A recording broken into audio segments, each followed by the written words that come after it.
คลิปนี้จะมาสอนวิธีตั้งเน็ตหลัก7เนาะก่อนอื่นเข้าไปที่การโทรกดเข้าไปที่การโทรหลังจากนั้นเฮามากดดอกจัน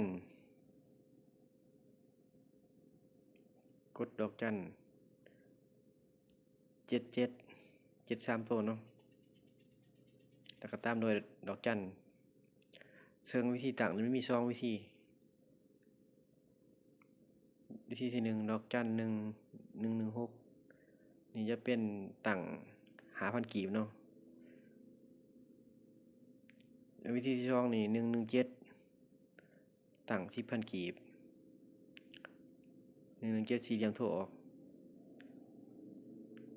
นี่จะเป็นวิธีตั้ง10,000กีบเนาะหลังจากเราตั้งสำเร็จแล้วมันจะมีข้อความเด้งขึ้นมาเราก็กดเข้าไปที่ข้อความ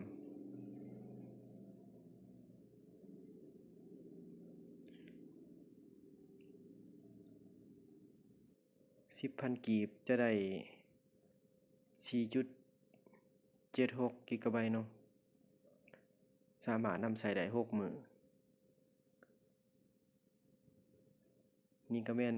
วิธีตั้งเน็ตหลัก7เนาะสมัคร 10,000กีบ